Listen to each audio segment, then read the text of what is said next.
নমস্কার, কেমন আছেন সবাই? দুষ্টু মিষ্টি কিচেনে সবাইকে স্বাগত জানাই। আজকে আরো একটি নতুন রেসিপি নিয়ে চলে এলাম তোমাদের সাথে শেয়ার করতে। আজকে আমি সমুদ্র কাঁকড়ার ভাপা বানাবো। তার জন্য কেটে নিয়েছি সমুদ্র কাঁকড়াগুলো খুব সুন্দর করে। এবার আমি সমুদ্র কাঁকড়াগুলোর দুভাগ করে দেব, যাতে ভালো করে ভিতরটা সিদ্ধ হয়ে যায়। প্রত্যেকটা আমি এইভাবে ভেঙে নেব। কাঁকড়ার ডেড়াগুলো একটু ফাটিয়ে নিয়েছি। আমার সমুদ্র কাঁকড়াগুলো ভাঙা হয়ে গেছে, সবগুলোই আমি এরকম দুভাগ করে দিয়েছি।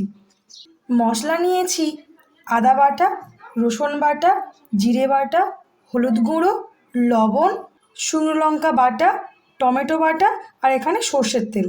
আমি সমস্ত বাটা মশলা দিয়েই বানাতে চাইছি, যাতে টেস্টটা ভালো আসে। এবার সমস্ত মশলাগুলো এখানে দিয়ে নেব।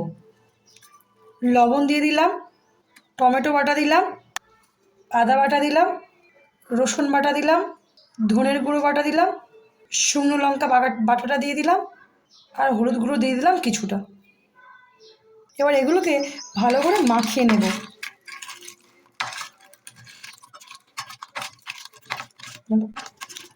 এইভাবে ভালোভাবে মাখিয়ে নিতে হবে। এবার আমি এর মধ্যে দিয়ে দেবো কিছুটা সর্ষের তেল।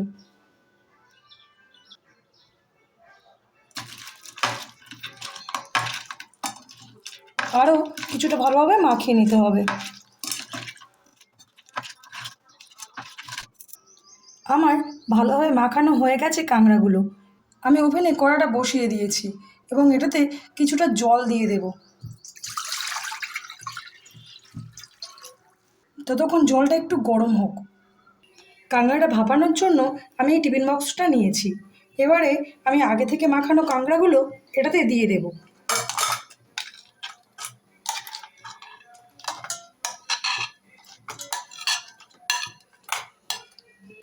এইভাবে সবগুলো আমি দিয়ে দিলাম।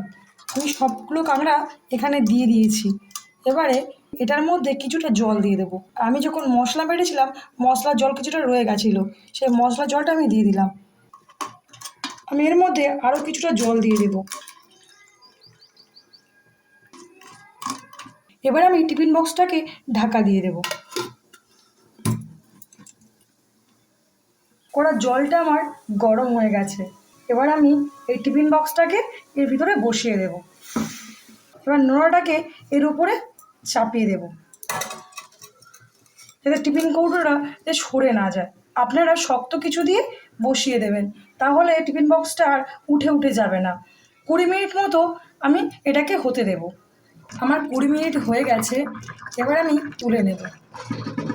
আর জলটাও দেখো কেমন কমে গেছে। গ্যাসটা আমি বন্ধ করে দিলাম। এবার আমি এটাকে নামিয়ে নেব। এভাবে ধরে নামিয়ে নিতে হবে। এটাকে আমি কিছুক্ষণের জন্য ঠান্ডা হতে দেব, তারপর খুলতে হবে, না তো এত গরম খোলা যাবে না। এবার আমি টিফিন বক্সটাকে খুলে নেব। একটা স্কেল নিয়েছি, আপনারা খুন্তিও নিতে পারেন। এইভাবে চারিদিক থেকে একটু একটু তুলে দেব, দিয়ে খুলে যাবে। একটা সুন্দর গন্ধ বেরিয়ে গেছে।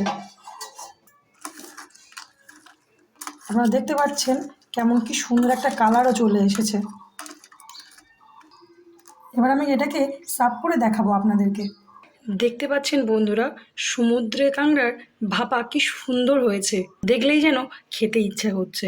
গরম ভাতের সঙ্গে খেলে দারুণ লাগে। আপনারা বাড়িতে এইভাবে বানিয়ে দেখতে পারেন। আর কেমন হয়েছে কমেন্টে অবশ্যই বলবেন। ধন্যবাদ।